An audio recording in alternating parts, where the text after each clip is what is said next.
Her beauty, as we are told, was in itself not altogether incomparable, nor such as to strike those who saw her, but converse with her had an irresistible charm, and her presence, combined with the persuasiveness of her discourse and the character which was somehow diffused about her behaviour towards others, had something stimulating about it. There was sweetness also in the tones of her voice, and her tongue, like an instrument of many strings, she could readily turn to whatever language she pleased.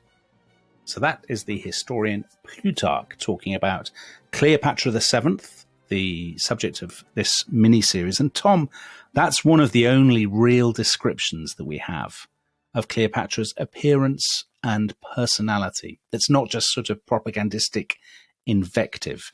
And we have a question from Dr. Dan the Bandage Man, one of our listeners, asking about Cleopatra's beauty. Because, of course, she's probably the best known character in history for her looks. Yeah. But what's the truth there? Do you think she, I mean, Plutarch says she wasn't particularly beautiful.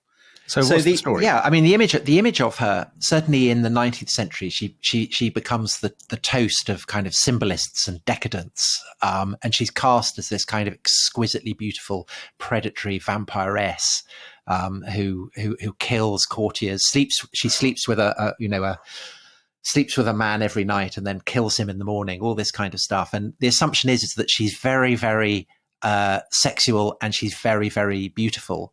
And actually, I think neither of those things are true. Yeah. She seems to have been, I mean, not particularly stunningly beautiful. If you look at the coins, she has quite a kind of hawk nose, and I mean, she doesn't look absolutely stunning. And as Plutarch describes her, her fascination seems to lie not in her looks so much as in her character. And I think that it's the age cannot wither her, nor custom stale her infinite variety that you get in in Shakespeare's portrayal of her. And there's this wonderful description that Enobarbus, who is Antony's sidekick, Domitius Ahenobarbus, the original, and he's trying to explain to someone what it is about Cleopatra that makes her so compelling. And I saw her once hop 40 paces through the public street, and having lost her breath, she spoke and panted that she did make defect perfection. And I think that brilliantly gets something that's there in Plutarch, this sense that there is a kind of fascination that's not dependent on, conventional beauty. It's just that she is a very, very compelling person. And I think that as we'll explore on the question of, is she a massively sexual person? As far as we know, she only ever slept with 2 men. Yeah. And both those men happen to be the most powerful men in the world. Well, they're both much older men and much more powerful men. They're both Romans. And she knows how to, she tailors her self-presentation. Yes. To suit what she knows about their respective characters. But do you think, even though, I mean, as we said in our first episode, everything we know about, well, almost everything that's written down in narrative form about Cleopatra comes from the Romans and comes from her enemies. Despite that, don't you agree that you can sort of bleeding out between the gaps, you get a sense of the charisma? Absolutely. So Plutarch, he talks about I think it's his grandfather knew someone who worked at the court of Cleopatra. That's right, Philotas, I think his name was, a medical student. Yes, and he talks about how they have banquets all the time. They're constantly cooking in the kitchens, and this is simply so that Cleopatra and Antony can have a banquet whenever they want. Yeah, but you do get the sense there of a living tradition. The romance and the power and the charisma of Cleopatra has kind of survived to be something to be repeated down the generations and to be reported by Plutarch 150 years after. I'm so glad you mentioned that, because I think that's such a lovely story, because so many of the Roman histories, there's a sense of them adhering to formulae and propagandistic formulae. And that bit when Plutarch says, my grandfather knew somebody called Philotas who was then a medical student and went to the kitchens and all that. I mean, it's so contemporary, actually. Yeah, isn't it? It's such a lovely detail, and it's all about the luxury of Cleopatra's court. And I think it means that when Plutarch says that she had this charisma and this power, you feel that is, that those are authentic reports that have been handed down, and she must have had that power. Yeah. Simply because of what she does, the extraordinary scale of her career. And she's very, very clever as well. So Plutarch says that she spoke, is it 9 languages? Something like that, yeah. The language I think Latin, interestingly, is not one. The Ethiopians, the Troglodytes, the Hebrews, Arabians, Syrians, Medes, and Parthians. And she then said, and Plutarch then says, it is said that she knew the speech of many other peoples also, although the kings of Egypt before her had not even made an effort to learn the native language. Yeah, so she's the first to speak Egyptian. The only explanation for that, presumably, is that she's clever. I mean, she's living surrounded by the library and the museum and all these scholars. But I think she also, we're talking about this at the end of the previous episode. She is a young woman in a man's world, and she is recognizing that if she can cast herself as the image of the goddess Isis, the goddess who presides over the Nile, who presides over the rhythms of life in this ancient country, then she will be able to draw on wellsprings of loyalty that her forebears camped out in Alexandria, this alien Greek city kind of attached to Egypt, had never been able to do. And that is exactly what happens. And she makes incredible play with it. So she succeed. We ended the last episode really with her succession. She becomes pharaoh or joint pharaoh with her brother Ptolemy the 13th in 51 BC. And you promised us lots of geopolitical context because we're getting toward the Roman Civil War, the civil war between Caesar and Pompey. She has all kinds of problems, in her kind of in tray. So the level of the Nile is a big issue, whether there's going to be enough famine, the level of taxation. Her father has devalued the drachma as part of his way of kind of trying to pay off all these debts and stuff. So she's also got the issue, which you alluded to before, of her brother and her brother's ministers conspiring against her and trying to sort of force her out. So sort of how does she deal with all this? I mean, it's a mess, isn't it? Her father's courtiers clearly think that both of them should be puppets. It's evident that Cleopatra is not going to play this part. And so there are two in particular. There's a guy called Achillas, who is a military man. Yeah. And there's a guy called Pothinus, who regular listeners to the show will be pleased to know is a eunuch. Well, he's the man who you see, if ever you watch a program about Cleopatra, he's always the man. We don't know what he looked like. We don't know anything like that. But casting directors, without fail, say, get the fattest man in the agency. Shave his head. Yes. And make him really sinister and simpering and effeminate. And Pothinus is always played that way, isn't he? Yes, absolutely. So Cleopatra basically gets forced out of Alexandria, and she goes off with her younger sister Arsinoe to try and raise troops in Syria, and she comes down to Sinai, and she kind of raises tribes there. And there's a town called Pelusium, which is basically guards. It's the gateway to Egypt, and Cleopatra is lurking beyond Pelusium with her forces, and her brother Ptolemy the 13th is under the thumb of all these various sinister ministers in Alexandria, and so it looks as though Egypt is going to erupt into civil war. But she's blocked there, Tom, by the way. Just let me she's blocked. She's blocked by the army because in the previous episode we talked about that guy Aulus Gabinius who had recaptured, and his men are still there, aren't they? The Gabinians, they're mercenaries, and sort of they're supposedly some of them are Germans and some of them are Norsemen, and they've just been sort of hanging around in Egypt, sort of wenching, falling out of taverns, attacking people in the street, just making a nuisance of themselves. They're like the sort of 1970s football hooligans on tour. Yes. And the Egyptians can't get rid of them, and they are serving in Ptolemy's army, and they're basically blocking the way at Pelusium, so she can't get past into Egypt. So that's the situation in Egypt. It's kind of incipient civil war, but that is very much a sideshow for what meanwhile is going on in the broader Mediterranean, which is that Julius Caesar has crossed the Rubicon. And if you want the background to that, we've done 2 episodes on the build up to Caesar crossing the Rubicon.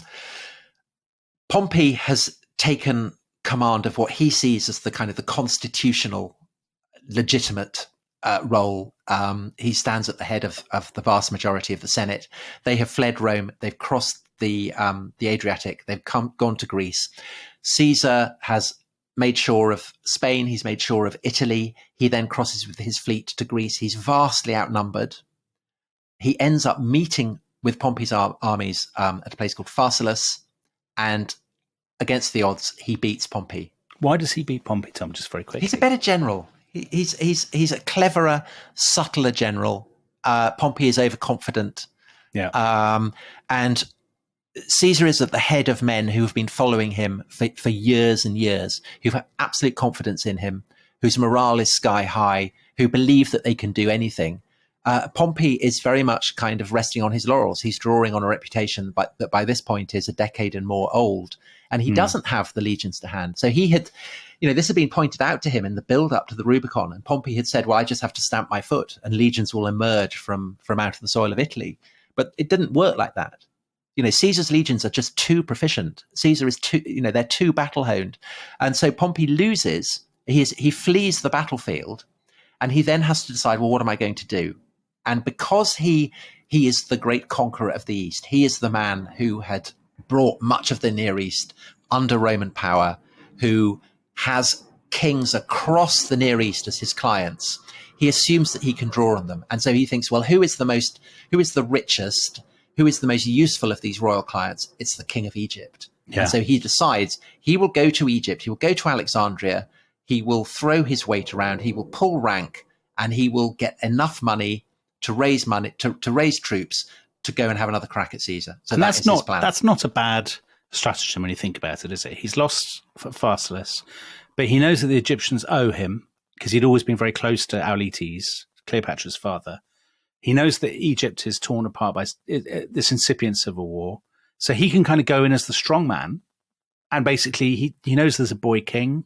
Yeah. So Pompey just kind of thinks, well, this is great. But unfortunately... He is the strong man. He sees himself as a strong man. And it never crosses his mind that the fact that he's lost means that suddenly his image is no longer that of a strong man, but of an absolute loser. So there's this famous scene, isn't there, where... So Ptolemy the 13th, the boy king, Cleopatra's still out there in the sort of the edge of the beyond delta. Pelusium, yeah. The boy king's ministers, they have this meeting and they say, what are we going to do? Pompey's coming. And supposedly there's a guy who's his tutor, Theodotus of Chios, I think it is, Tom, who I describe it in my book as an oily man. Not dealing in stereotypes. No, he behaves in I don't know anything about Chios. I mean, they may be very unoily for all I know, but he behaves in a very oily way because he basically says, well, if we accept Pompey, we make ourselves Julius Caesar's enemies, and Pompey will just boss us around and be a pain.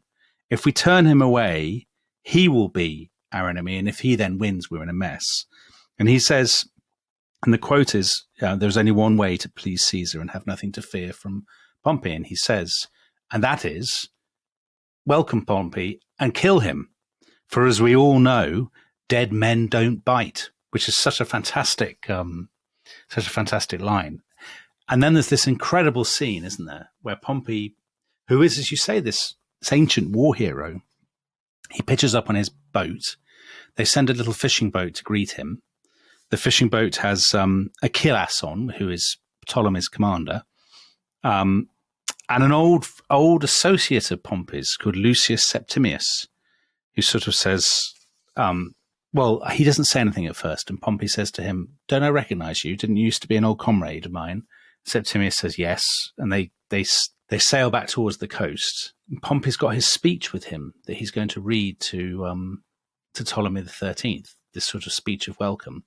And it's while he's reading it, I think, that they begin to pull their knives out of the scabbards. And then just as they're approaching the shore, as he can see the boy king on the beach, surrounded by the oily tutor, and the fleshy eunuch, and all these other stereotypes, all these other characters, they cut Pompey's head off.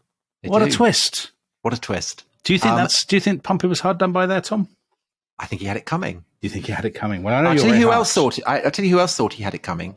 Were the Jews, because Pompey had captured Jerusalem and the temple, and of course no non-Jew was allowed to go into the temple, but Pompey went in and he went right into the Holy of Holies.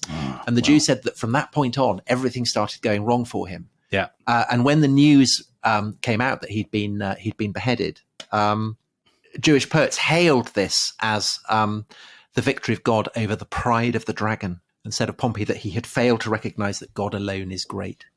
Well, so you can see how this stuff reverberates, and is interpreted in all kinds of different ways by different peoples. This is huge stuff. And of course, the people with whom it reverberates most of all are the Romans, and specifically Julius Caesar, who's come with a very, very light force, so not a large number of men at all, in pursuit. And he turns up in Alexandria, and he is presented with Pompey's head on a kind of silver salver, and Caesar affects to weep. I mean, maybe he did. We don't know. So here's the fascinating thing. So Caesar has come in pursuit of Pompey. He gets to Alexandria. This sort of strange semi-colony, I guess, or semi-detached colony, or whatever you want to call it, on the fringe of the Roman Imperium. But the greatest city in the world. I mean, it's larger at this point than Rome. The richest city, exactly, the richest city in the world. So Caesar arrives. It's the first time he's been to Alexandria, this Greek city. He gets off his boat. All these people are there. They say, "Here's the head of your enemy. We've cut it off for you." And famously, Tom, he starts crying and says, "Oh, what a terrible shame Pompey was a Roman." But he's obviously secretly incredibly relieved. Do you think, or do you, so how seriously does Caesar take this business, this ideological business of he's a Roman, how dare you cut his head off? I think that he feels genuine grief because the men had been close. I think that as a Roman, he thinks it's outrageous that as great a figure as Pompey has been dispatched by people you may well describe as fleshy and oily. I mean, because those are absolutely the terms in which Romans regard sinister kind of Hellenistic Greeks. Tom, I think beheading people on boats is poor form. I'm not going to apologize for dissing Theodotus. The shrewdest political player, one of the shrewdest who's ever lived, of course he understands that this is a godsend because Pompey has been removed, cleared from the chessboard, and he's not responsible. Well, Tom, here's the thing. You talk about Caesar's shrewdness. So Julius Caesar, we talked about him in the Rubicon podcasts. He's this incredibly experienced, shrewd, cunning, ruthless commander. And now he does something quite odd. So he takes his small force, as you said, and he basically says, let's go to the palace quarter. Let's occupy the palace quarter and establish ourselves there. Even though the Alexandrian crowd are absolutely furious to see him, and clearly the mood of the city is very much against him. And he sort of barricades himself into this sort of compound. Why?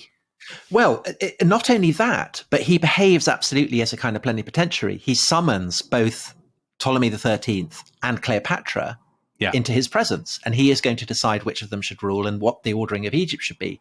And I think the reason that he does this, well, he needs the money. He also has a civil war. He has a civil war to continue fighting. He's defeated Pompey, but there are plenty of people out there who want to continue the fight against him. So Egypt is very rich, and he wants to do what Romans have always done, which is to screw money out of their hapless underlings. And Caesar claims to be owed money back from the days when Ptolemy Auletes, Cleopatra's father, had been handing out bribes in Rome. Caesar had scooped up a lot, and he claimed to be owed even more.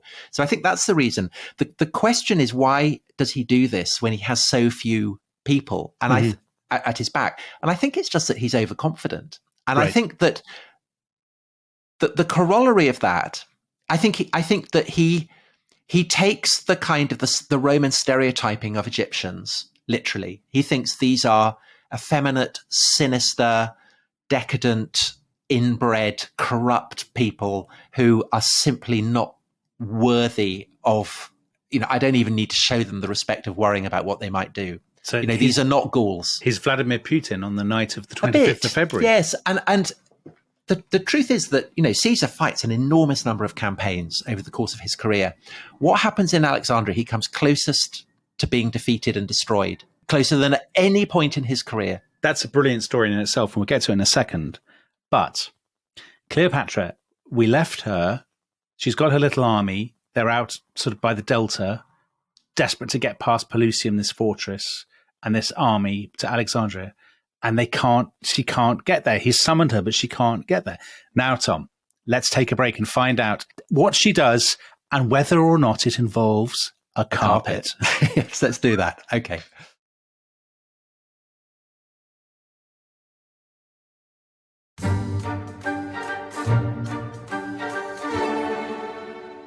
It was night in Alexandria. Darkness had fallen over the greatest city on earth, a black veil of baleful silence. Soldiers patrolled the walls of the palace, spears in hand. It was the late summer of 48 BC, and Alexandria was a city on edge, a powder keg waiting for a spark. In the inky waters of the harbour, a battered little fishing boat rounded the corner and eased towards the shore. Keeping clear of the beam from the great lighthouse, the oarsman pulled into the quayside. Working swiftly, he made fast to the jetty before clambering up the ladder, a bulky bundle on his back. A carpet? A sack? In the darkness, it was impossible to be sure. So Tom Holland, that was a reading from a fantastic new children's history of Cleopatra, which the listeners will not need me to recommend because they've already bought it, Adventures in Time, Cleopatra, Queen of the Nile, by myself. But Tom, is Cleopatra in that bag? Well, so we left her, didn't we, at the head of her rag bag of Syrian mercenaries and tribesmen from the Sinai Desert at Pelusium, and Caesar has summoned her, and Cleopatra knows that she has to get to Caesar somehow. And so we have this story that's told in Plutarch, although not, interestingly, in Cassius Dio, who's a later historian of this period, actually a historian of the whole of Rome, but he writes about this period, and he does not include this story. So that might raise eyebrows, but I think it's true. Yeah. You do. Plutarch is nearer in time. And the reason I think it's true is that it's true to Cleopatra's character and it's true to Caesar's character. It's the theatricality of it that is the key, isn't it? So the tradition is that presumably Cleopatra kind of goes down, she sneaks past, she goes down the Nile, she brought up the Nile to Alexandria and then smuggled in what is traditionally described as a carpet. But that's a 19th century translation of Plutarch. It wasn't a carpet. It's probably a linen bag or something, a laundry bag of some kind of bag for carrying bed linen, or maybe even a matting bedroll, something like that. But the story is that this gets brought into Caesar's presence, and Cleopatra kind of emerges either from the roll or from the bag or whatever.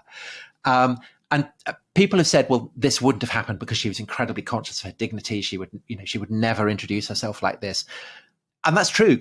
Of course, Cleopatra has an incredible sense of her dignity, but more than that, she has an understanding of what makes people she wants to impress tick.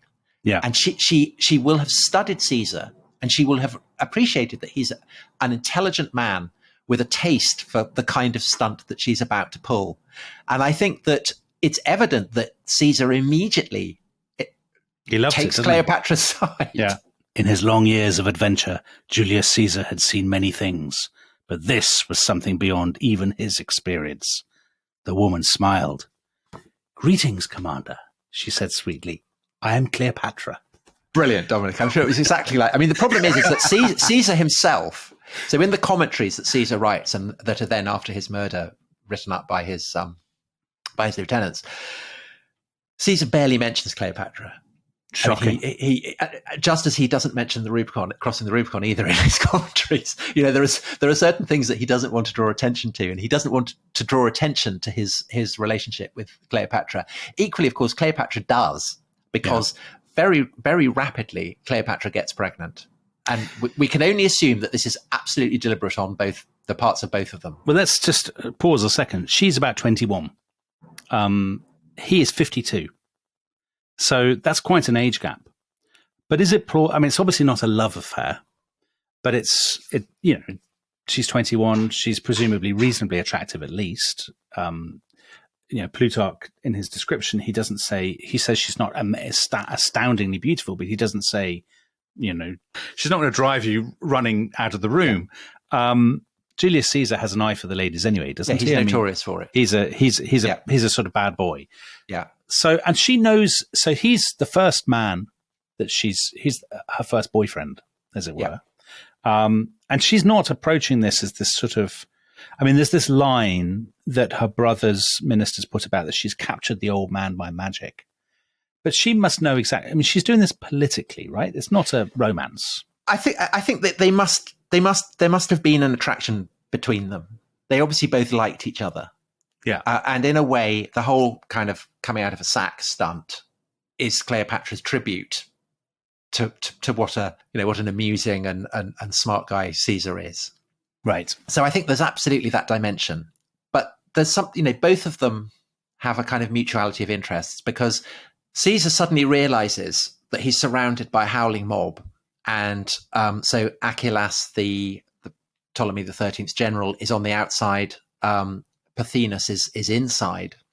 But he realizes that probably the best bet is to get rid of Ptolemy XIII, put Cleopatra as a puppet. And if he can get Cleopatra pregnant and, establish a dynasty, then that's brilliant, because that gets around the whole problem of what his relationship to Egypt should be. Because if his son is ruling Egypt, then obviously that's great. I mean, that cuts through the whole Gordian knot of what the constitutional proprieties should be for a Republican general. Although, of course, that's a problem in Rome, isn't it? Caesar is married already to Calpurnia. It will be, but I don't think that unduly worries him, because there are many different ways of kind of spinning this. Yeah. Equally for Cleopatra, she has clearly decided that Caesar is the guy to back. She doesn't really have any option but to do that.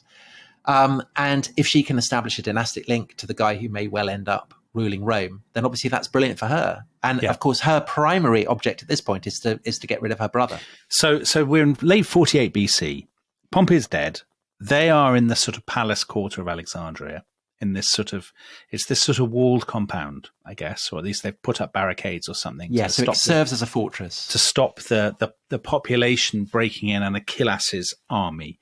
And then, I mean, you said earlier this really interesting thing, that this is the closest that Julius Caesar comes in his entire military career to disaster, because he's got this small force. They're besieged, because the siege goes on for basically, it's about 6 months or so, isn't it? Yeah, and he's stuck there, and he doesn't know what's going on in the broader strategic sphere of the Mediterranean. I mean, he's got all those enemies out there. It's a disaster for him. And at one point he has to burn his own fleet to stop the enemy getting hold of it. And in the course of that, they accidentally burn down part of the Great Library. I mean, this is one of the... Yeah, hugely. Or is this an urban myth, Tom? Because historians are divided about this, aren't they? It's much debated. I think we should do an episode on the Library of Alexandria. It's an incredibly complicated but fascinating story. Yeah. And the mysteries that surround it are part of the fascination. So, but it's possible anyway that part of it was destroyed. Yeah. And this incredibly convoluted story. So at one point, they're there in the palace. There's Caesar, there's Ptolemy XIII, there is Cleopatra. Pothinus. And yes. And there is her younger sister, Arsinoe. Yes, who's a baggage. Well, she's a teenager, isn't she? She must be about 18 or 19. Yeah, she's terrible. But is she, though, Tom? So what Arsinoe does, Arsinoe basically breaks out of the palace with her tutor, who's called Ganymede, and they then go and join the rioters, and she sets herself up as a rival, doesn't she? Yeah. So she's obviously incredibly jealous of her. She is the Prince Harry of that family. She's the Princess Margaret. She's the Princess Margaret. Right. Well, anyway. They're all awful. They're all murderous. I always kind of think of her as the archetype of the awful little sister who's kind of jealous of the high-achieving elder sister, resentful and jealous, and always trying to kind of stab her in the back and ruin things for her. So she's got out. But then Ptolemy, he says, let me go and talk to them. And he says to Julius Caesar, I've learned so much from you. I think you're such a tremendous fellow. I really respect you. Please let me go outside and reason with the rioters. And he goes out to reason with them, but then he sort of turns around and says, I hate you. Pooh face. Yeah. And he joins them as well. So now it's just Caesar and Cleopatra left in the palace. But Caesar's executed Pothinus. Yes, he's executed Pothinus with his men, and they're trapped and everybody is against them. And there's always all these strange stories about they poison the water supply, or they put salt or something in the water Caesar supply. Loses his Red General's cloak. Yeah, Caesar goes out to do some stuff in the harbour and is almost caught and killed. And actually, he's bailed out, isn't he, by a relief army? I mean, he doesn't actually win the day. Yeah, but led by a kind of Greek potentate, Mithridates of Pergamon. Which is, mildly humiliating, but Caesar doesn't care, because essentially that enables him to redeem the situation, and Ptolemy XIII ends up drowned, and Cleopatra is now kind of secure. So she then marries her youngest brother, who becomes Ptolemy XIV. As if we hadn't got enough Ptolemies already. Another one. And Caesar and Cleopatra go on a barge, it's said, and they kind of go on a trip down the Nile. Well, so we've had the carpet, and this is probably the next great set piece in the sort of Hollywood version of Cleopatra's life, isn't it? So they go on this cruise. one of probably history's most famous cruise. Yeah, probably. Yeah. So they go on this sort of Nile cruise and they look at the pyramids and inspect wildlife. And actually historians have always said, what on earth is Julius Caesar doing? He's meant to be fighting a civil war. And he's sort of gone off on this pleasure barge up the Nile. So what do you think is going on there, Tom? I think that Caesar is buying into Cleopatra's idea of a dynasty that will be properly rooted in the affections of the Egyptians. Yeah. And I think he's playing his part in that. So Cleopatra going down the Nile, which is the source of life in Egypt, and she is claiming to be the goddess who manifests herself, the giver of life, the giver of fertility. That's what she's doing. She's presenting herself to her people as an authentically Egyptian pharaoh. So Caesar is buying into that. And this is why he can't mention it in his commentaries, because basically he's recognized in these kind of dynastic links that he can have with Cleopatra, that it's a form of power that is not available to any other Roman, simply because of his circumstances. So I think that's what he's doing. It's something he absolutely wants to keep quiet. He's not going to trumpet it in Rome because no one would approve. But if his son comes to be accepted as a pharaoh ruling in association with her mother, then that is a massive, massive asset for Caesar. And so he establishes that. And then having done that, he sails off, comes, sees, conquers. This is, Veni Vidi Vici. This is because he goes off to Asia Minor, doesn't he? Yeah, and gets that. Then he defeats all his various Republican enemies. He goes back to Rome, and he celebrates various triumphs. And among these triumphs he celebrates an Egyptian triumph. And in the triumph, he leads Cleopatra's younger sister, the young Arsinoe. And this isn't popular. The Roman people don't like seeing her led in chains. Yeah, because they cheer her or they applaud her or something. They applaud her, yeah. So, and Cleopatra is now unchallenged. She has a much younger brother who is now her husband, Ptolemy the 14th. She has given birth in June 47 to a son who she calls Ptolemy Caesar. So it's completely upfront that this is Julius. Caesar doesn't acknowledge the child, but the name is the giveaway. But Caesar does invite her to Rome. Well, I was about to say. So she comes to Rome with her husband, who is also her brother. Yeah. And it's all very, very un-Roman. So Caesar puts them up, doesn't he, in his estate in what's now Trastevere across the Tiber. Yeah. And is she there, Tom, do you think, to see? Because historians are not quite sure of the dates, but do you think she was there to see his triumphs? Do you think, would that be plausible? Interesting to know, isn't it? It's interesting to know whether she put Caesar up to having her sister led in. So Arsinoe she gets spared and I think gets settled at Ephesus, isn't it? After the triumph. But Cleopatra certainly, she kind of beds down and is very grande dame. And Cicero, the great orator, great kind of intellectual, he's terribly resentful of her. So Alexandria is actually the only place that Cicero said he wanted to visit apart from Rome. Is that so? He said Alexandria is the one place I want to visit, but he goes to see Cleopatra and gets snubbed by her, and so he's very he obviously, there's some source, isn't there, where he writes, he says, "I hate the Queen, I hate her." Yes. Do you want to know how our top children's book describes Cicero from Cleopatra's point of view? Yeah, I'd love to hear that. Yeah, a jowly, toad-faced man, smooth and silver-tongued, but monstrously vain and pompous. Yeah, well, nothing wrong with being monstrously vain and pompous. So Cleopatra's there with Caesarion, her son, her young son, and her brother, who is her husband. It's all very odd. And they come and go a little bit, don't they, Tom, in the next couple of years? Are they sort of... She's there in 46 BC, and then she's there again when, we're jumping ahead, when Caesar finally really does get the boot. She is. And then she basically, Rome is obviously no place for her. Yeah. After her protector is dead. And so she flees back to Alexandria. So there's obviously during this whole period, Caesar has won the civil war. There is this sort of mounting tension in Rome, this sense that he's going to set himself up as a king and all this sort of business. He's too powerful, he's too domineering. And do you think her presence is part of that? Yeah, I do. So no one's quite sure what Caesar's going to do. I don't think Caesar knows what he's going to do. So he's planning to go on an attack Parthia, which is the great empire, the only real kind of empire that survives as a rival to Rome. And I think he's going there basically because he's not quite sure what to do. But it's evident, I think, that the kind of dynastic model of rulership that the Ptolemies represent, the kind of Hellenistic tradition of monarchical rule, is of interest to Caesar. He knows that the Romans would never accept it because it's a republic and the name king is absolutely dirty to them. But I think it's kind of hovering there as something that he is tempted to make play with. And I think that Cleopatra's presence in Rome is a kind of marker of that, and to that extent encourages the assassins who end up murdering him on the Ides of March, which is why Cleopatra has no stake at all in staying in Rome after Caesar murdered. And when he's dead, she goes skedaddling back to Alexandria as fast as she can go. So back she goes to Alexandria, where she kills Ptolemy the 14th. So that's him gone, and now she's ruling with Caesarion, who is 3 or something.